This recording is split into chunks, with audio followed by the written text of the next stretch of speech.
the Daily News. Thank you for being with us as always. At TSN_Marsh is where you can find me tweeting pictures of my paddleboard on weekends that I'm not working for the CFL on TSN. On the other side of the Zoom chat, it is Mike Daly, of course. At Daily News 8 is where you find him, and we are brought to you by our good friends at Fox 40. Start your season off right with products from Fox 40. Outfit your coaching staff with custom logoed Fox 40 whistles, gear, coaching boards, and more. Visit fox40shop.com and use the code CFP15 at checkout for 15% off of your entire order. Oh, Michael, week 3 in the Canadian Football League is over. It's over, and we saw what we'll get to in the podcast a little bit later with Natey. Rourke is looking good. Rourke mania. I don't know what we're going to call this, but it's something. And listen, we give Rourke his props, but there is one thing that you got to understand in pro football is that, you know, you're going to have good games and you're going to have some bad games, and it's just a matter of time. And I'm not saying he's going to have a horrible game because we don't hope that, right? MOP seasons, that none of that happens. But when it gets a little bit in the lower games, right, not as good as what he was doing, it'll be interesting to see how he bounces back. And that's what I'm most interested about, right? Because, I mean, you look at a lot of these good quarterbacks that are around the league, right? Trevor Harris, Vernon Adams, Zach Collaros, Bo Levi Mitchell, right? Zoli, Dane. And it hasn't been all sunshine and rainbows their entire career, right? And that's part of them growing, and that's part of them being good quarterbacks in this league. And it'd be interesting to see that, you know, the way BC's playing right now, if they have a rough game, how they bounce back, how it looks, and if they just kind of continue on with what they're doing. Yeah, their first 2 games have been blessed by the football gods in a lot of ways, including James Butler goes down with a head injury. Sounds like he's okay. Same with Bolo Combo going into week 4 here against Ottawa on Thursday night. So hopefully they'll both play and whatnot, because that's a little scary. But you throw in your fullback, David Mackey, Right. who goes 16 carries, 90 yards. And it's like, can you guys do anything wrong through the first 2 weeks? It's like that.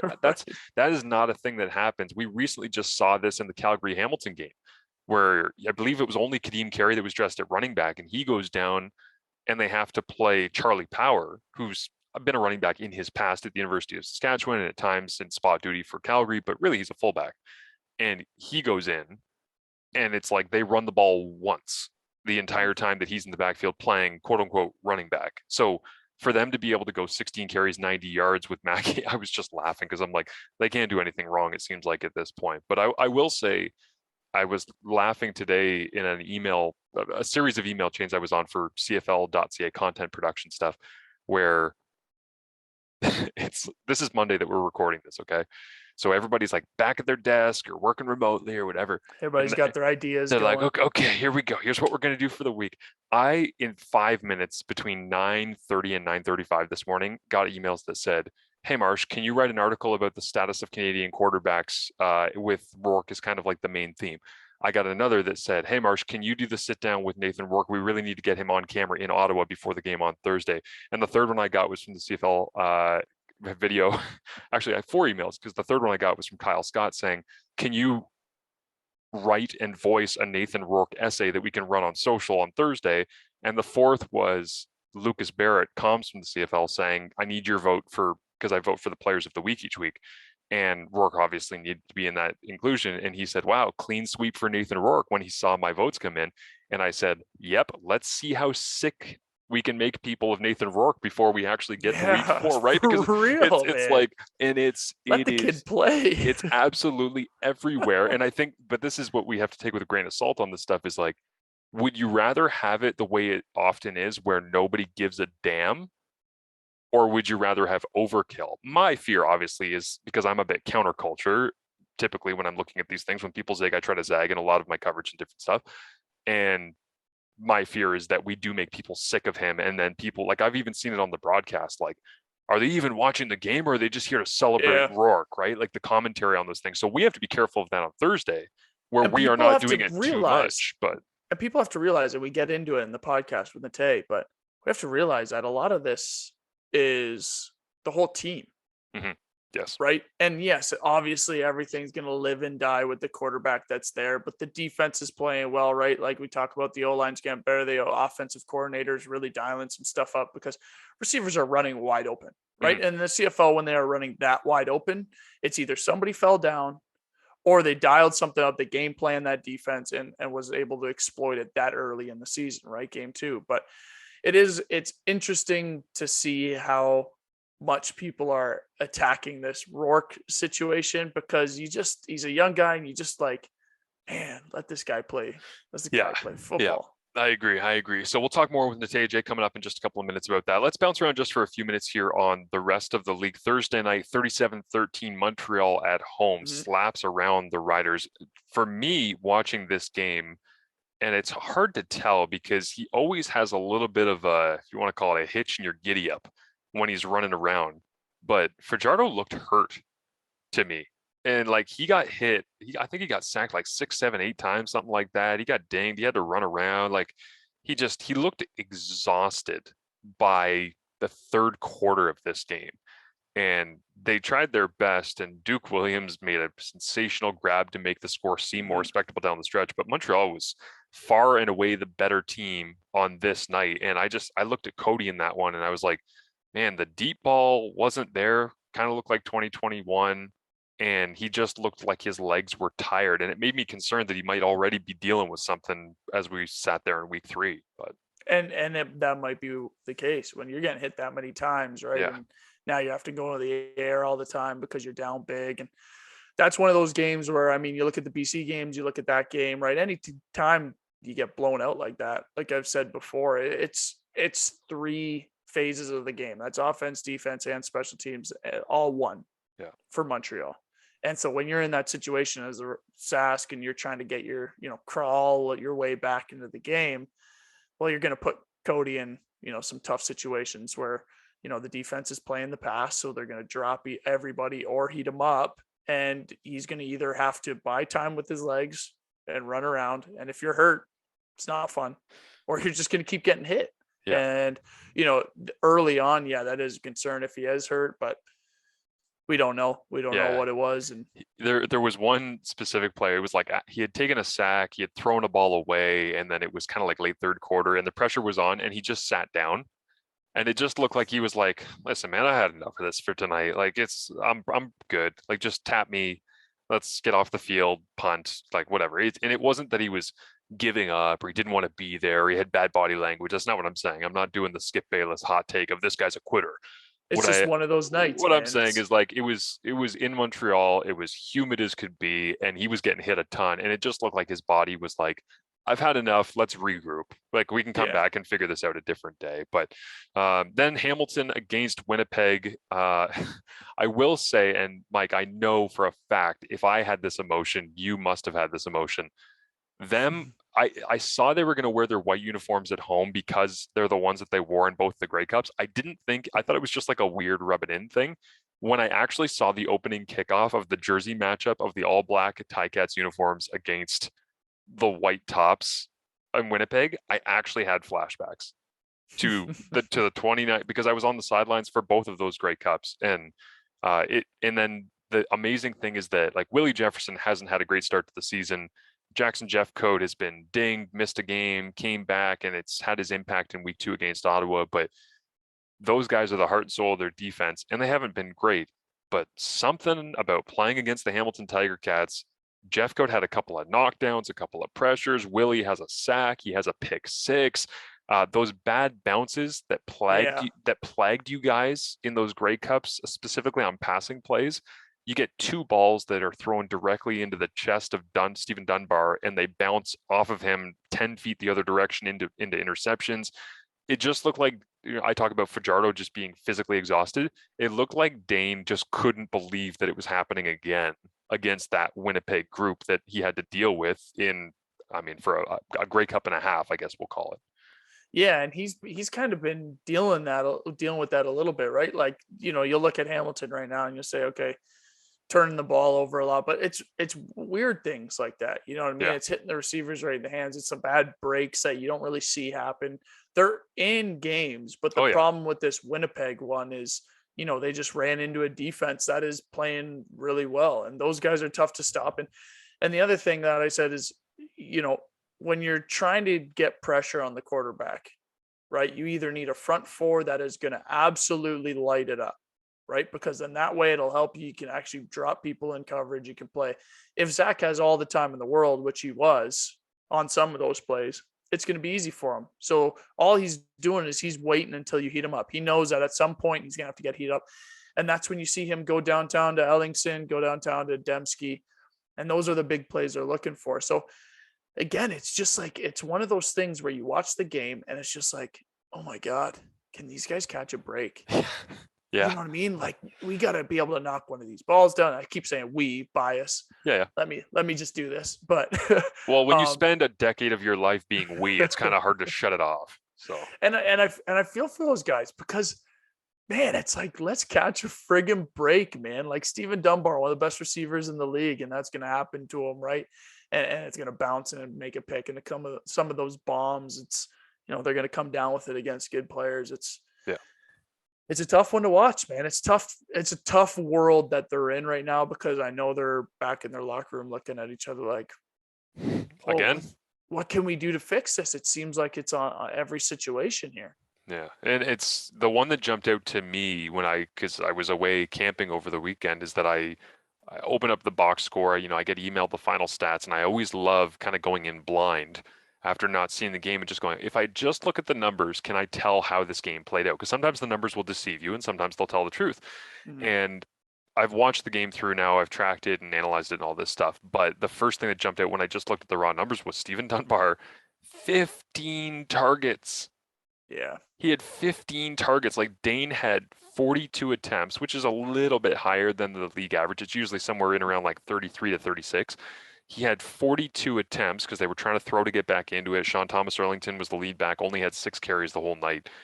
But that's what's got to change, right? But it was 15 targets, only 6 catches. And that's when I was like, oh, if that was his main guy and he's completing 35% of his passes to him, I'm like, that's got to be a main part of how that game went. Sure enough, I watched it and it played a big role.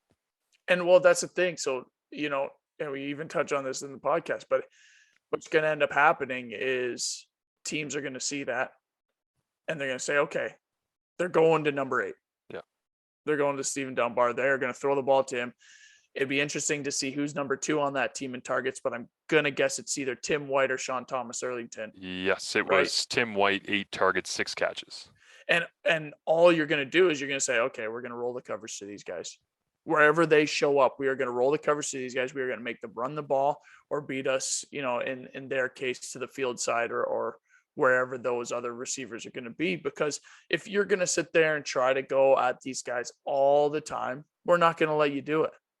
Right. And that's what you're going to start seeing. So what you're going to have to see is this offense evolve a little bit. And listen, I've been in that room with Tommy. I've been in that room with O, and they know that before anybody else knows that. Right. They've already seen this. They already know where they're going to go with it. And it's just about executing. It's just about getting them to kind of get going. But I mean, they trade for an O-lineman because they have injuries there, right? They trade for an American O-lineman, which you don't really see too often, but they need help and they need to be able to run that ball. But yeah, it's tough, man. It's frustrating watching it. You feel for them because you're like, come on, man, we got to catch a break. You know what I mean? Hamilton's next game coming up this Friday will be against Edmonton. So perhaps a respite there, considering how Edmonton has looked throughout the start of the season. Although against Calgary, which was the third game of the weekend, they held their own. They had the halftime lead, and I believe I mean, if you're Hamilton, you got to get in the win column at some point here because Montreal did the thing to Saskatchewan. Toronto's not going to be asleep at the wheel like they were against BC for very long, you would think. Although Toronto does have to play against Winnipeg, which is a Monday, July 4th game, which I kind of wondered why we were doing a Monday, July 4th. I'm like, I feel like Rod Black. For our friends in the United States, watching on ESPN2, you can enjoy Independence Day football with Willie Jefferson and Jackson Jeffcoat. So we'll see how that plays out. But what I am looking forward to is, getting Natey on this podcast. It was really nice because, he was the first guy that I had seen start to do this podcast world as a CFL player. Right. And, not really knowing him, playing against him a bunch. I always knew about him growing up. He kind of did the Rourke route, right? Went from the Canadian high school, then switched over, went down to the States to play his college ball, ended up getting drafted to the CFL, had a good career. But it's good to get him on because I would like to see more people hop on these podcasts. I mean, everybody does a podcast, but like we talk about, the biggest thing that draws people to sports is the behind the scenes conversations, right? The ESPN 30 for 30. It's like, that's why those are so big, because it's a different perspective than what you get to see on TV. Yeah. And what he's doing, and then what we're trying to do here is the same thing. And you're seeing it pop up more and more and more, right? I think it's just another good insight, like we've talked about with the behind the R, right? Yeah. Another good insight into these players. So it's not here's Nathan Rourke at you. And it's, hey, look at these other players, right? Let's talk to Derek Dennis. Let's get a behind the scenes with Trevor Harris that Natey has on so that we can, see the inner workings and what his mind works like, instead of having just little snippets of, hey, so how do you think your offense played today? And what'd you see out there on that touchdown pass? And he's sitting there, I saw the defense roll over and I threw the ball up and I've done this 100 times and that's what we practiced. And I'm really thankful for my coaches, really thankful for the players. And, you know what I mean? So I think things like Natey is doing, I really respect it, and I hope more and more people just do this so we can build the brand of CFL. I agree. Let's dive into it. Here is Natey Adjei in his own words on the Daily News here on Canadian Football Perspective. All right, when Mike and I started thinking about podcast ideas, we knew we wanted to do something together. This person was actually the first person that we mentioned. And it wasn't because we were greatly inspired by his work in digital media, which we are. But it was more so because I have one child. Mike has two. Natey has, 14? Are we at now? Hey, I'm getting there. But we were talking about, we're like, man, it's tough doing the stuff that we're trying to do, when your time restrictions and all the rest. And I remember talking to you at Grey Cup and you being like, is it 4? 3. Okay. I wasn't sure if you just had your third or just had your fourth, but I was like, man, the amount of work and stuff that you're able to pump out and with that running around the house, we literally said we need to start doing just a dad podcast around the CFL with all of the dads, because you were the one that I thought of first and foremost. So as a weird intro, but thank you for being here and making time is what I'm trying to say, because I know that your life is very hectic. I appreciate it, man. So I'm on the podcast with two of McMaster's finest, and I could not say no when Mike sent out the invite, but I appreciate that. It is a lot of hard work, man. Marshall, I see you posting stuff with your son. Mike, I know you got 2 kids as well, and, the days are so short. It seems like you're just trying to make it to bedtime every single day. So, no, I appreciate being on with you guys, and you guys making the time as well. Hey, and it's funny you say that too, because me and my wife, we always talk about 7:30. That's the golden hour. As soon as I go to bed at 7:30, we are free. Yeah. And it's like, okay, I want to do this. 10 o'clock rolls around. I'm like, oh my God, I gotta go to bed, man. This is too much work. So that's why we do this at night. Kids are sleeping, got some free time. But hey, I do want to thank you for coming on, because you were the first name we brought up to bring on. And it's crazy because, you and I, we knew of each other, right? Just by playing against each other. And I feel that's kind of the way the CFL goes. Yeah. But then you start up the All Ball podcast, right? And did you start that up while you were still playing? I wasn't officially retired at the time. It was during the COVID, right before the COVID season hit. So, I was, we were all hearing the rumors, there might not be a season and all those things. I'm like, what am I going to do? Man, I like talking to guys in the locker room. I like, hearing guys' stories. Let's start up a podcast, right? So that's kind of when it started. And just like you, I know it's been a lot of fun just to, connect with the guys and, bring to life all those stories that you hear, in training camp or, the first time meeting guys, all their amazing backgrounds, and bring it to life and let people get to experience that.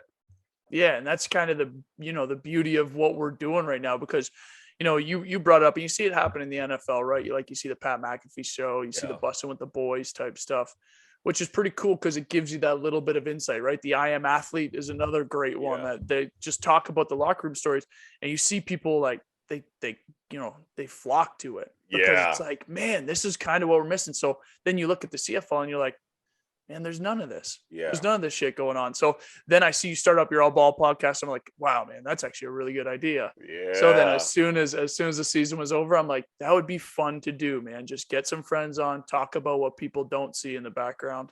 Right. And I think people are drawn to, and kind of what the CFL is, lacking at this point, would you say? I agree 100%. And it's so funny. I go back to, me, we were talking on Twitter and you're like, what time is good for you? You're like, it has to be after 8. And I'm like, that's what I was going to say. Cause after 8 is when I do all my stuff. So I'm like, so that was kind of cool, but no, you're right. The CFL is kind of missing, those type of podcasts, that type of access. And I would argue that some of the funniest stories, some of the funniest players, some of the biggest characters are in the CFL. And that's just what the league is missing. Just, the ability to bring those stories to life and have fans truly see the characters of these guys. Cause, I always think like we have some of the best athletes in the world in the CFL, some of the best characters. Like I played with a guy that, comes to mind, Adarius Bowman. Like Adarius Bowman is he's funnier than Chris Rock, Chris Tucker, all those guys, I swear. But no one knows that because, you don't have that much access, right? And that was kind of what I was thinking when starting the podcast. Is like, man, if a guy like Adarius Bowman could just show his character, people would fall in love with him. So, I'm happy you're doing it. It's a great name, the Daily News. I don't know who came up with that name. Was it Marshall? No, I'll give it was Tyquan Underwood. Oh, Tyquan Underwood was the first character. one ever. Yeah, and it was as soon as you said, I was like, well, I gotta kind of take that. I think I asked him, I was like, hey, can I take that from you? I think that's mine, right? He's like, you can intellectual property. I want to ask you, Natey, about this though, because I was actually listening to a podcast that was, I don't know, an hour and a half long a couple weeks ago, specifically about what Draymond was doing in the NBA. And I know that everybody looks at that as kind of the model of whether you're a current player or a recently retired player, otherwise, that you want to be able to use your voice, your platform. You want to be able to tell stories that you feel like are underserved by other places. But I'm so intrigued by the idea that, we all understand you guys are bringing these things to life. And there is real, true value in that for fans. People listen to your All Ball podcast. They listen to the Daily News and they love it because it is a different perspective.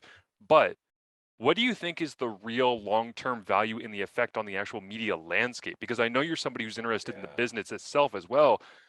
I just think that this is such a revolution in the way that people are getting their storytelling that I don't know. And again, I'm somebody who works for the CFL and TSN. Yeah. I don't know in 10 years whether or not people are going to be going to linear platforms like cable television in order to get their storytelling. You're not going to go to websites of the rights holders to get your storytelling a lot because there's going to be so much of this and so much high quality content that I think people will be able to search out the things that they are interested in. I wonder how you feel about that. No, I agree with you. And long term, I think it's going to just, just more of it is going to become available. There are going to be more players that see an opportunity to, bring their voice out. I know Draymond Green initially was getting some heat because, literally minutes after a game, he's getting in scuffles. He's going right to the mic and, telling people exactly what happened. But I'm interested. I want to know what, him and Grant Williams were arguing back and forth about. I want to know what he's talking to the refs about. And I can't get that by watching NBA on TNT. And I love that show, but I want to get that firsthand experience unfiltered from Draymond. And he's taking the heat, a little bit of the heat, so that guys in the future could, come on and feel no ways about, sharing their stories, and will be more desensitized to it. But I agree, it's going to change the landscape long term. But I think there's going to be a collaboration that's going to happen between these networks and these athletes, where these media companies are going to pay guys to, go on that type of venture, and while they're actively playing. I think Vince Carter was one of the first guys I knew that had a podcast that was playing in the NBA, and it was unheard of, but he was never really saying much, right? He would be like, "Oh man, we had a long road trip. My legs are tired." He was an older player. We get it, Vince. You're 40. Yeah, we get it. Yeah, he's like, "Yeah, I don't even like dunking anymore. My knees hurt." But when you get guys that are really interesting, like Draymond, whether you agree with him or not, it's just fun to watch that perspective, and he's going to say whatever's on his mind. So I think it's going to be it's actually great for fans because they're getting different types of perspectives. They're getting unfiltered stuff, and I think there's going to be a big time collaboration in the future with with these big networks and these athletes. Well, and it's funny to hear people complain about it too, right? Like, oh, he's not focused on the game. Oh, he's not, he's not prepping like he should be, all that kind of stuff. But it's like, man, do you know how many video games guys play? Oh my God. If they, you know what I mean? Like, just substitute an hour right there to do a podcast and build up your brand. It is pretty wild when you think about it, though. Like, just hearing you explain the fact that, like, Draymond gets ejected. Yeah. And he's literally sprinting to his podcast equipment because he knows if I release this within the next hour, I'm going to do maximum downloads like crazy. Yeah. And for me, like Mike, we talked with Derek Dennis about this. The idea that he gets slaps on the wrist all the time in Calgary because they're like, hey, on Twitter, on social, stop doing that shit. Like, stop. And he's like, I'm just being honest. Mm-hmm. Like, I'm just telling people honestly. But it's so great because it's like, how is Draymond allowed to do that? Like, he's carved out something there that has pushed the boundary where it's not social media, it's a digital it's digital audio, it's podcast.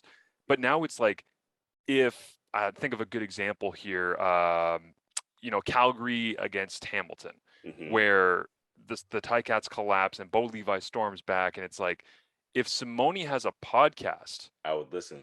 Right, but if he goes to a microphone and he honestly that night records and releases something that says, here's how we fell apart, here's what went wrong, here's what was frustrating, there's what we did wrong against Calgary in the second half. It's like, it will that be the evolution? I hope for the CFL it is, but at the same time, I could totally see teams and the league itself being terrified of that and putting things in contracts saying, listen, we used to try and limit you on social, now we have to limit you on digital podcast production. Yeah, but that's the whole 30 for 30 thing, right? And that's why people love that 30 for 30. But now you're getting it per game, per person. Like, that's the best part of it. But I think you're right at some point, right? Because they try to do that day one of training camp for us. Mm-hmm. They say, hey, listen, these are the examples you shouldn't do. These are the examples you should, and make sure you don't say anything. No bulletin board material. And you're just sitting there. You're like, man, okay, I guess I won't talk to anybody. Right. It starts even back in college. I remember back in college, especially when social media was starting to heat up, they were on our backs about tweeting anything, any kind of advantage you'd give an opponent. And even now, like if Simone went on, after the game and started talking about the comeback and the things they're doing on defense, it would be a strategic advantage for the next team that would be listening. Because, Mike, these coaches, they're watching every interview, every press conference, everything. Twitter, they're monitoring everything just to get a slight edge, right? So I bet you all the coaches, except for the players on their team, they would love for guys to be talking just so they can get more information. It's true too, because like coaches will come in, and they'll be like, yeah, we saw, Montreal Alouettes, they posted a video of them practicing and Gino Lewis was in running shoes. I don't think he's going this week, guys. And then they're like, okay, he's not going. So if he's not going, then this guy's going to go here. This guy's. And you're like, guys, he was just in running shoes on a video. Like, get out of here. Man. It's hilarious because they really do. But I mean, and then, the other awesome thing that you got going on is you get Trevor Harris on after a game, right? And, Marsh and I talked about this for a little bit with the Vernon Adams, Trevor Harris situation, right? And I want to get your take on this, but because you've been in this situation, I'm sure, before, where it's like, it's a toss up between a couple of guys. You can see some guys are getting some playing time and then get pulled. And it's this weird carousel, right? Which is super unstable for both of those players in that situation, right? So you see somebody like Vernon who's, kind of struggled a little bit, maybe, right? And then you have a backup like Trevor who's able to go in and play. And now you get him on that podcast to kind of break it all down, which is huge, right? Huge, because people want to listen to that. What's Trevor Harris thinking as this is going on, right? But it's just such a weird world, and it's awesome that you get him on there, right? Yeah, I love it so much because how quarterbacks are, right? They're literally the CEO of every team. They know what's going on in every room and every all the conversations, right? So, and they always get the information before everybody else. Marsh, you know that when you were at Mac, you were getting all the info of practice times and when the bus was leaving, when you guys are having meals, all that information early. So, no, I love having him on because I can literally talk about with him every situation happening in the CFL, but his situation has been pretty hot button topic because that's a real live quarterback controversy going on.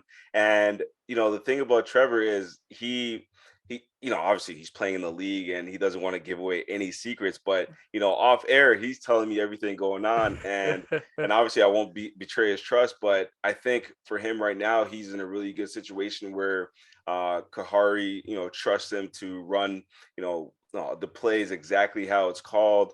And he hasn't told me this. This is just my observation, because just by watching Marshall, I know you've seen a lot of it too. But Yep.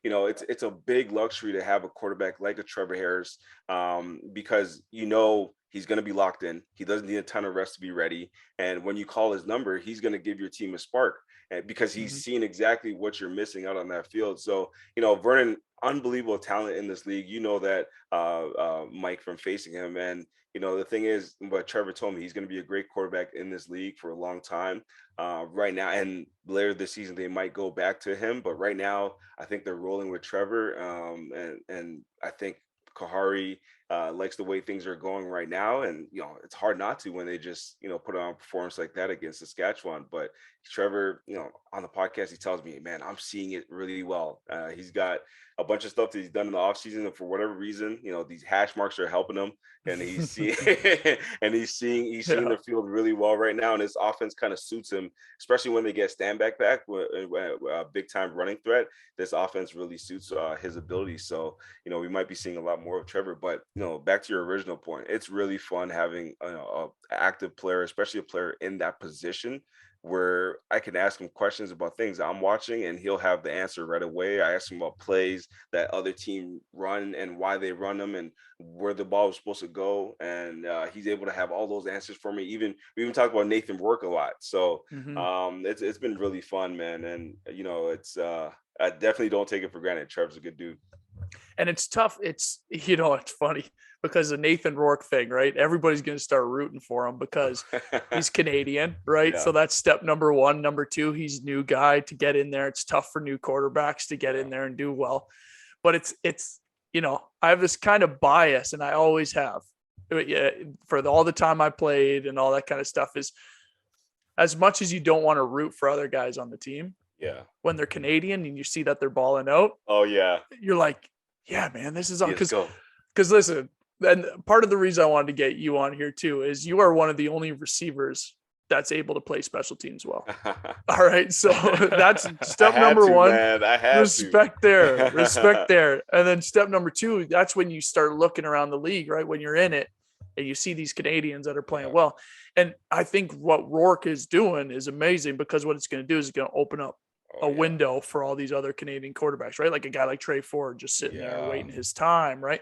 But it is amazing to watch Rourke and what he's doing. Like, what do you think is making him so good? You know what I mean? Dude, I mean, Marshall could probably speak about this better than me, but I think the dedication to the craft, you can really see it on game day. And I asked Trevor why he thought Rourke was good. And he says that the way he's processing, defenses really quickly and getting to his second, third, fourth read and knowing where to go with the ball on time. Footwork is perfect every single time. Mechanics are perfect every single time. You can tell that he put in the hours, needed to be successful. And the stuff about reading the defenses amazes me, because there are guys that play 4 or 5 years in the CFL and still don't get it. And I don't understand why he's so good at it, because he played at the University of Ohio, and this is really just his second year in the Canadian system. So I respect him so much, because I know he's putting hours and hours and hours in that film room. Last year he got to watch one of the best quarterbacks ever in Michael Riley play the position. So that definitely helped him, but it's on him, man. It's on him. Jordan Maximic, we had him in Edmonton, really calculated guy. I don't know if you guys have watched the movie, the series on Netflix, Money Heist. And The Professor. That's Jordan. That's Jordan Maximic, because he will set stuff up like in the first quarter, first half, just so you see it, just so in the second half, it's wide open. Everything he does is for a purpose, and I think they're perfect for each other.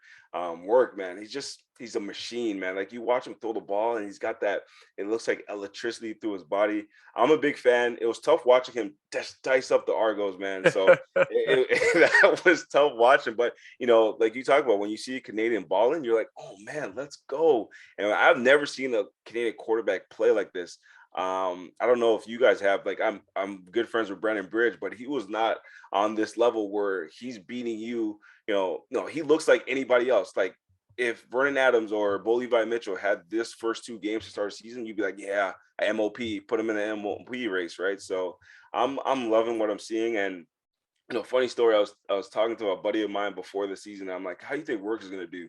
And he was like, last year he didn't really show me much. Let's see him in in a CFL season where he's the #1 guy and teams could prepare for him. And then after the first game, I'm like, okay, he looks good. How do you think he did? He's like, it's just Edmonton. Let's see him. Let's see him against a real defense. And then after week 2, I'm like, now Toronto's a real defense. He's like, let's see him on the road. It's always, He's at home. Let's see him on the road. I'm like, buddy, what are you gonna say next? You want to see him play one arm tied behind his back with a blindfold? Like, just admit that this guy is a baller. He's shown, obviously it's early and you don't want to crown anyone early, but the stuff he's shown early, it tells me that he's gonna be successful. And one more thing, on the broadcast, they were like, he says he saw the effect that having children, and we can relate to this, had on Michael Riley, and the commitment he had to make off the field and things like that. And he was like, he's even considering delaying that decision to have kids till after his career. I'm like, buddy, first of all, you might want to talk to your significant other before you make that decision. But live on TV, locked in. Yeah, live on TV. But you are locked in your craft. There's somebody's talking like that, but they love football so much and the process so much that they're willing to take off something that gives people tremendous joy. It just tells me this guy's destined for a bright future. And if he keeps playing like this, I don't know if we're going to enjoy him much in the CFL. He might be heading down south. That killed me. I heard Dave Naylor on TSN 1050 today doing an interview talking about his NFL exploits and the chance that he'll get because he's only 24. I'm like, can we just enjoy it? Yeah, Jesus, we haven't had a quarterback that's Canadian that's of this quality in so long that's getting a real chance. And immediately people are like, actually, you know what? He's Jesse Palmer, so he's going to be in. I'm like, no, like let us enjoy it. I'll just use this chance because this is the Daily News and Natey Adjei is our special guest. I don't need to talk wax poetic about him forever. I'll just promote. No, please do. I'm saying on the breakdown, DT and I will dive into that this week, and we'll give this a really close look at what he's doing. The one thing I would just say is that when you mention the drive that he has, the mechanics, the consistency of performance that Trevor has noticed on him, when you look at this dude's life story, it is all about commitment to excellence and commitment to challenging himself. And credit to his parents and credit to him developing this mindset, because I went into this season, just like the friend that you're talking about, I went into this season legitimately concerned. Like in the preview going into week 1, I think I said on the breakdown, I was like, I'm just scared. I'm just scared because I don't know what Edmonton's going to do.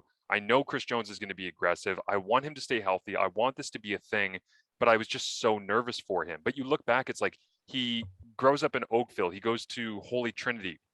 That's because he knew that was going to be the best football school. So he goes there. He ends up essentially winning OFSA in his grade 11 a year, I think, or maybe grade 12.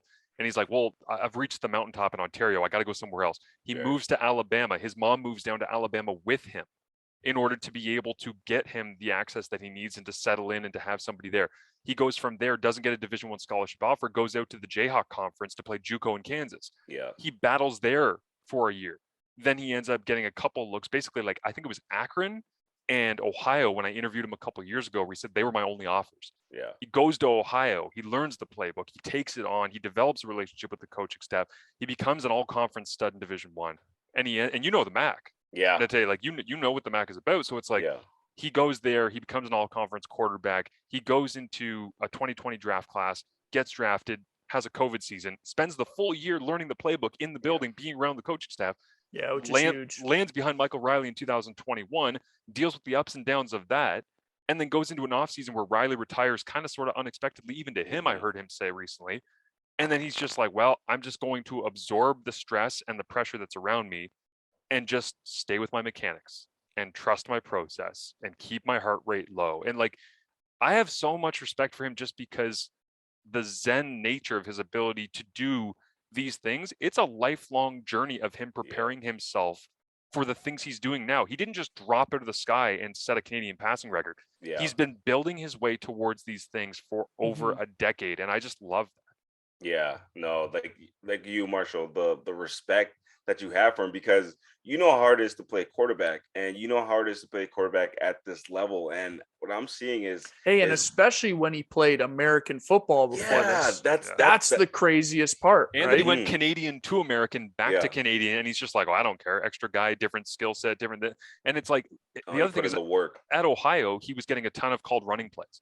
And it's like he comes up here and they mix that in 3-4 max times a game. The rest of it's scrambles or whatever. And even like of him basically taking quarterback sneaks and just deciding, oh no, this is an off tackle play now. He's like, I'm just going to bounce off the edge. But I do love the idea that he's gone through all of these different systems and it does not matter. He is so incredibly unfazed. Even so, this was funny. I tweeted this today. After he had that week 1 performance, I was nervous again going into week 2 because I'm like, he's not going to do that again. So I wrote an entire article about like, hey, everybody relax. Don't expect week 1 to happen all the time. It's okay. Appreciate it for what it was. But anytime you go to the movies to watch a sequel, Top Gun notwithstanding, anytime you go to see a sequel, it's always worse. Like if you love Anchorman 2 was a great time, but it was objectively worse. If you love Toy Story, by the time that they got to Forky or Sporky or whatever in Toy Story 3, you're like, what are we doing here? We need to stop putting these out. So I just kept telling people, hey, like the sequel is never as good. Relax. Don't expect this. And then he goes out and does it again. So I'm the same as your friend that you're talking about. Yeah. I'm kind of at the point now where I'm like, I don't want to doubt him. He hasn't given me any reason to. Every single challenge he has been given in the last 5 years of his football career, he has answered the bell and proven everybody wrong who's doubted him. So why would we start doubting him? You're right. He's given us no reason to, and it's fun. It's fun to watch him play, man. I don't remember last time I had this much fun watching a quarterback play. And I know he's Canadian and things like that, but you strip everything away, it's just fun to watch him play. And that offense looks, they're getting everybody involved. That's like my, greatest show on turf. Getting people wide open too. Yeah, come on, You know what I mean? And like we gotta give props to where it is, and Rourke is playing unbelievably, but. I mean, that's as much coaching as it is. That's as much, Burnham and all those guys getting open too. But and Kelly Bates too, man. Like because the offensive line, right? Because they were in 2019. That was the worst offensive line that I've seen in my time covering the CFL. So you're talking 9 teams across the league times 6 years, right? Like you're dealing with 40 some odd clubs, and it's like that. Yeah, we used to watch film of just free runners at Mike Riley. Free runners. That first game against Edmonton, Mike Riley faced Edmonton in Edmonton.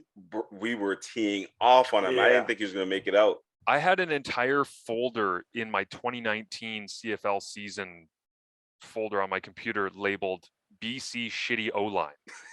I still have it. And it was just me screen capping plays where I would watch it and I'd be like, the hell protection is this? So you're right. It is everybody. And I'll also say this, like, Dominique Rhymes is going back to Ottawa this week to play on Thursday Night Football, which, by the way, I'm calling that game. Game. I can't believe they gave me a Nathan Rourke Thursday night game. I was so pumped.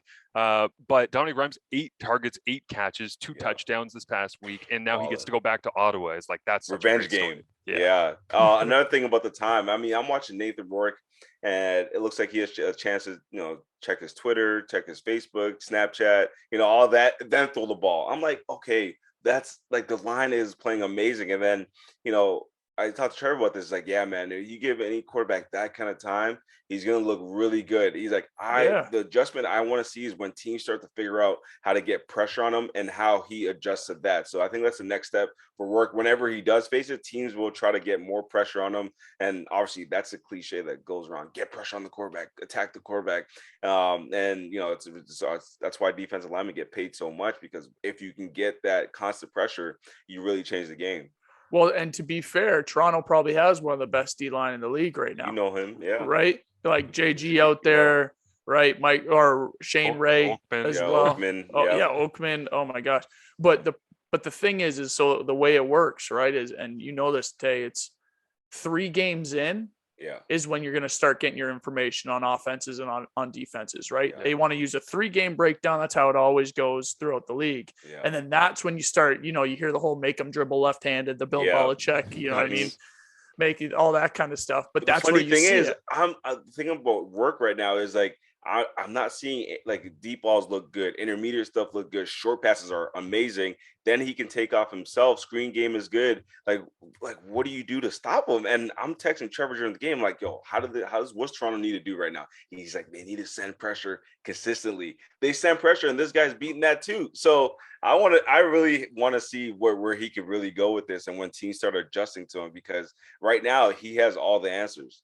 Right. Yeah. And they're doing such a good job at helping him out with it too. Right. Yeah. Like, I mean, and that's what makes Zach the player he is in Winnipeg too, is he's able to see that pressure fast. And I mean, enough of the offense. That's all you talk about, right? Is okay. What are we going to run if there's no pressure? These are your routes. And then what are we going to run if they heat us up? What are we going to check it to? And if you can have a quarterback that's in his first year able to see that and get the ball out to the right person, teams, I'll tell you what, you start doing that once or twice against the defense, they're going to be like, man, I don't know if we can heat them up anymore. This is a problem, right? It's just too risky. If he, to your point, if he can get to his hots and he can see it clearly, then he is going to make people pay, which is basically what they did with Butler in week 1. Like, it was just a bunch of, his average depth of target was 5.1 yards in the air in week 1, which is basically half of the league average and three times less than Jeremiah Masoli through the first 2 weeks of the season against Winnipeg.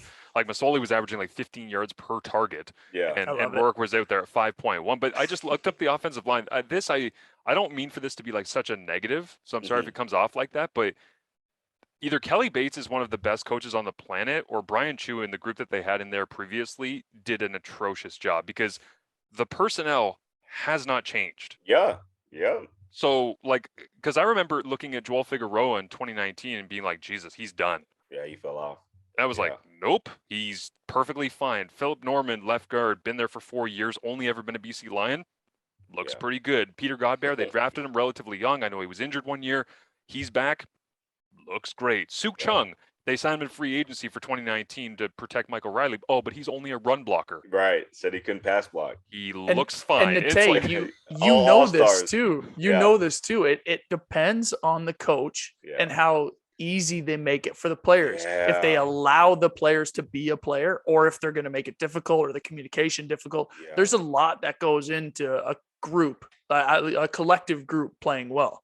Dude, I know this firsthand because Kelly was with us in Edmonton in 2019, and was it 2019? Yeah, 2019. So he goes over to BC in 21. I think he took over for Chu, and I remember seeing him when he came to Toronto, and I'm like, "What'd you do? Like, what'd you have to do?" Is like, these guys were thinking too much, or I had to simplify. I had to simplify for the running backs and things like that. And it's so funny what happens to a player when he doesn't have to think. Mike, you know this. You just go out there and play football, and you can be your true self, right? When you're thinking, you're like half the speed. You look terrible. You put the greatest player in football and make him think, and he's not going to be as good as he's supposed to be. So no, it works wonders when you get the right coach with the right communication and the right way to explain things to guys where they don't have to think when they get out there.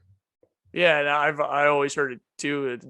And, I had Mark Washington was one that said this to me, and he goes, some coach was like, well, I told him 100 times to do it this way. He's like, well, better tell him 101 times, because he's not, it's obviously not getting through. So this is on you, buddy. Yeah. That reminds me of the Tomlin quote from his interview on I Am Athlete this week, with it kind of went viral. Great interview, by the way. Awesome. Great interview. So great, where he's like, if you are questioning someone's ability to learn, you need to look at your teaching.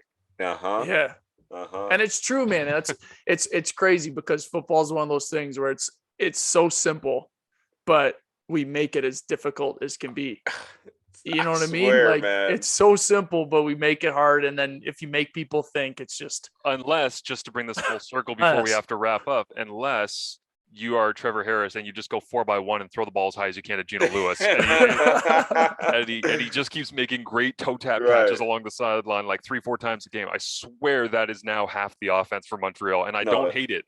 No, you got Gino Lewis. I'm throwing that thing up there too, man. Every time. The contested catch king. I'm like, Trev, that dude is unreal. He's like, Natey, you don't know how long these guys' arms are. So like when he looks covered and he just extends his arms, almost like Draymond Green, because he's like 6'6" and he grabs all these rebounds. It's exactly the same thing he was telling me. So yeah, he's loving life with Gino Lewis.